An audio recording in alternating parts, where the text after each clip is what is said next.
around the corner. Those are still to come. Obviously, we just took a huge hiatus because there haven't been any sports. What feels like years. It's been like 5 months, I guess, but it feels like lifetime. Um, so we're kind of just getting back in the swing of things. Ben's been doing some legit work on our Facebook page with all the stuff going on there, and we're excited just to start recording again. But we wanted to hop on here today, MLB opening day, and just kind of run through a little bit of preview of baseball season. It's true. That's basically what we're going to do. Do you need to add anything to that? No. Olivia loves your nose, and that's what's only I got to pass on because your camera is held. Mine's on a webcam. Yours is on your cell phone, right? She likes my nose? Yeah, because it's really focused in on your nose. You'll see here in a little bit. It's because there you go. That's better. That's better. Yes. Oh. Sorry, okay. You have to fully extend. Mine's that'll work. Because it looks really good for me, like right here. I mean, I'm just telling you, I have you framed out. That's all. So it'll be interesting. Right here? However you want it, whatever you're comfortable with. Just know okay. You don't have boogers. Just know that, and you'll be fine. So let's real quick just give you an update. There's a couple of changes to the season. There are going to be 16 playoff teams this year. Universal DH is in full effect. And basically, teams are going to be playing every day for about 2 months, and then the season's going to be over. Super short season, 16 teams. The MLB has never done anything like that. So it's the top 2 from each division, and then the 7th and 8th place team in each league. So 8 teams from each division, which basically, in my opinion, opens it up to where anybody can make the playoffs. I think the Royals have a chance to make the playoffs. That's true. It's now like hockey and basketball, where it'll be 2 seasons in a season. I mean, about half the teams will make it, and it'll be interesting to see how it all works. It'll be absolute Kansas City. Sorry about that, Trent. It'll be absolute Kansas City's way of sneaking into the playoffs and ruining the future. So. Well, they could make the playoffs and still pick a top 15 pick. That's a good point. I would rather than pick 3 or 4, but that's okay. So. Well, when we originally talked about doing this, we were going to go over who makes the playoffs. Obviously, that's a little different now.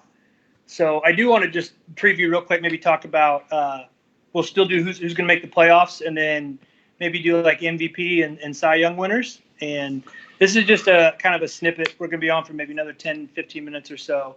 We're not going to get really in-depth like we do on our podcast, but we do just want to kind of preview the upcoming season. Let's start where everybody cares about with the AL Central. So 2 teams, a minimum of 2 teams will make the playoffs from the AL Central. How do you see that shaping out? I mean, if Chicago can be what people think they're going to be, if they can be what they're on paper physically, I think they win the Central pretty easy. If not, I guess it'll be the Indians.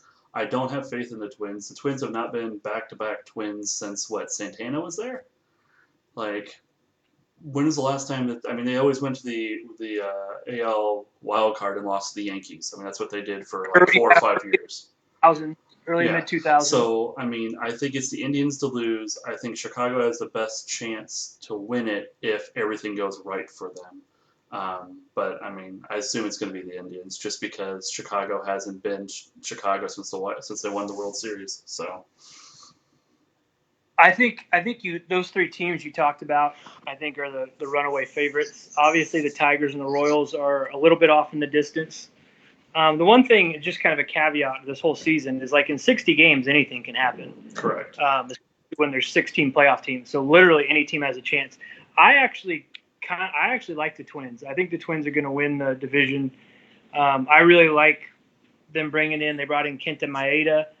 They still have Jose Barrios, and I like their team a lot. I think the Twins are going to win it, and then it's going to be a battle between the White Sox and the Indians. And at the end of the day, I just like the Indians pitching a lot. I like their starters with Clevenger and Bieber.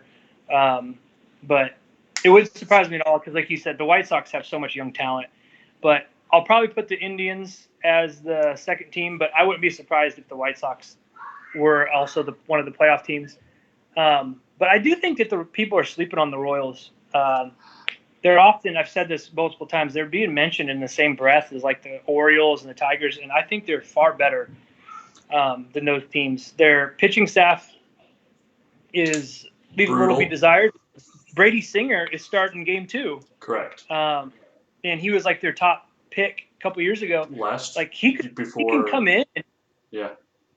If he could come in and be a solid pitcher, you have him and Duffy, and then maybe Keller. Like I can paint a picture. I can squint a little bit, and I can see the Royals being successful because I like their lineup. I like Whit Merrifield and Soler and Salvi Perez back. Mondesi's got to get on base more than his on base percentage is like 280. He's got to stay healthy. I mean, that's more than anything. Him and Duffy have to stay healthy this season for there to even be a shot at 500. I do like the Franchi Cordero acquisition. That was kind of an under the radar one. Yes. Young kid, really toolsy. He's not like refined, but they basically got him for free. And I think he's going to spend a lot of time playing. I think he could be really good. So I think this is the perfect setup for a team like the Royals because I don't think they had any chance of being a top 6 team in the AL. But when you expand it the way that they did, I think they got a shot. So, I mean, especially for the first month of the season, this is like crunch time playoff baseball. They're in the playoff hunt with 2 months of the season left to go. Yep. So, and if you know anything about the Royals, they play really well in late July, August, and September. They just suck the first part of the season. So it's set up. It's set up for some success, but we'll see. Let's head over to the AL East. The Red Sox are almost unrecognizable this year as Chris Sale is out for the year. Mookie Betts got traded away, and their only good pitcher, Eduardo Rodriguez, is being hit really hard by COVID. Not only does he have COVID, but there's reports that he has complications with it. So normally it's a Red Sox-Yankees battle. I don't see the Red Sox really contending this year. I think it's going to be the Yankees and the Rays. And then I think that the Blue Jays can sneak up there and even get to third place. The Yankees are just, they're so good. They're so deep. Their bullpen is unbelievable. And then they brought in Garrett Cole, and they have James Paxton, obviously. I like the Rays a lot, but I'm still going to pick the Yankees 1, Rays 2. And I think that the Blue Jays actually finished 3rd, and the Red Sox are 4th, and then the Orioles, bless their hearts, are last. So that's kind of how I see that shaking out. I don't see a whole lot different. I could make a pretty solid argument. I think the Rays have a better chance, or could end up first. I like their pitching. They seem to be deeper than the Yankees. Not the first string, but second and third string. They've been there before, and for whatever reason, the Yankees just haven't been the Yankees of the 90s. They just haven't got back there. Even though they have a dominant team, you look on paper, they're dominant, but they are not what they used to be, where you can just chalk them up and go. For whatever reason, in the playoffs, they can't finish. So Judge is hurt. Stanton's always hurt. LeMahieu's hurt. Right. Their ace from last year, I can't remember his name. He's hurt. He hurt. Yep. He hurt. So, the Rays pitching staff, they have Charlie Morton, Blake Snell, Tyler Glasnow, and then you're right. They're so deep. mm-hmm. I could totally see the Rays winning that division, but I think we're in agreement. The Rays and Yankees are the two teams. I don't think there's anyone else coming out of that. Not owing them. I mean, I guess not that there's an extra wild card there could be, but it'll be 1-2. I think with some pretty far between. And I don't even see the Blue Jays. I guess the Blue Jays could be there, but they're not one of my wild card teams. The AL West, I think, is the most interesting division. Obviously, the Houston Astros are really, really good, but I like what the Texas Rangers did. They brought in Corey Kluber. They still have Lance Lynn and Mike Meyer, and then the Oakland A's are going to be really good too. And then you throw in the Angels with Anthony Rendon and Shohei Ohtani's now pitching. I think any 4 of those teams could win the division. I think the Mariners are going to be out of it very soon. But those 4 teams, I think, all have the ability to win the division. Who are you going to put on top out of those 4? I only want to see his nose. Much better. Go Sox. Sorry, I'm just reading some comments that have shown up through. Who do I think is going to win? I want to see the Angels win because I think it's good for baseball. So I'm going to go with the Angels. I think with Tohani, with Mike Trout, with Pujols, I just think it's a good story. Houston, I mean, if anything, you're going to hear the trash cans a lot easier now with no fans. So that's, I mean, so at least you should be able to pick up on that a little bit easier. But that's where I'm at. I'm pulling for Anaheim of what is it, Los Angeles of Anaheim of California, or some name that's really really strange. But yes, that's what I'm pulling for. I'm going to kind of go with a little bit of a shocker here. I really like the Texas Rangers. I think that bringing in Corey Kluber is a really underrated move. I think the Rangers are going to finish first, and then I like the Astros to finish second and still make the playoffs. And then my wild card teams are going to be the White Sox and the A's. Could totally see the Angels doing it. Their lineup is going to be insane when you have Shohei Ohtani, Mike Trout, and Anthony Rendon. That could be the best 2, 3, 4 or whatever they hit in baseball. But so just to recap, my playoff teams are the Yankees, Rays, and then I got the Twins and the Indians, and then the Rangers and the Astros, and my wild card teams are the Athletics. That's so many playoff teams, and the White Sox. The only one I would throw in there is the Angels. That's the only one I would throw in there that I think that's different. I can see the Twins argument. I just don't think Chicago's there. I think they're a year away like the Royals were. I don't think they'll be as lucky as the Royals were to get to the World Series. But they're definitely ascending, not descending. So who's your – real quick, we'll do AL Cy Young and then the MVP. I think the de facto MVP, AL MVP, is Mike Trout. So I think he's going to win. But if it's not Mike Trout, who would you go with if it isn't Mike Trout? If it's not Mike Trout – Rendon? I mean, the way he carried himself for the Nationals and everything like that, and the amount of protection he's going to have, I could see him going ham. And they're going to need for him to go ham if they're going to do any kind of push.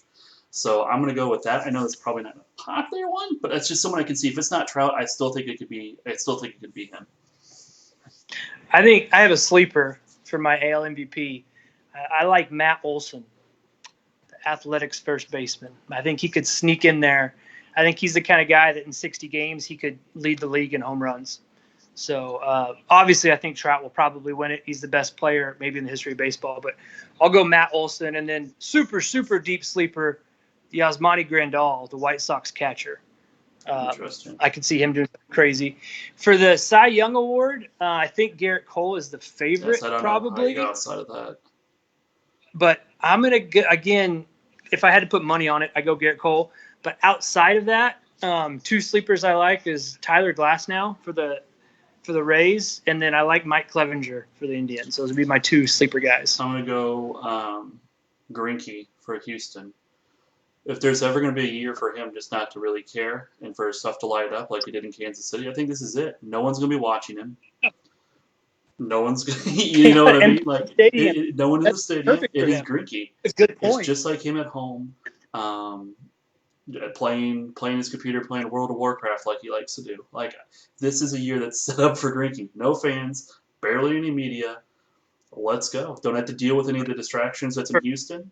And he's a number 2 instead of number 1 behind Verlander. So give me Greinke as my. That's a good pick. It's about 7 o'clock. We can do an NL another night if you want to, bud. Let's wrap. I'm gonna hop off here, but Ben and I will get together. We'll let you know on Facebook, and we'll do the NL here in a couple days, day or two. Yep. So, buddy, I'm good to see your face. High five. Glad to see you. Yeah. And boom. And we'll do this soon, guys. We will. I'm signing off. Talk to you guys later. All right. Take care.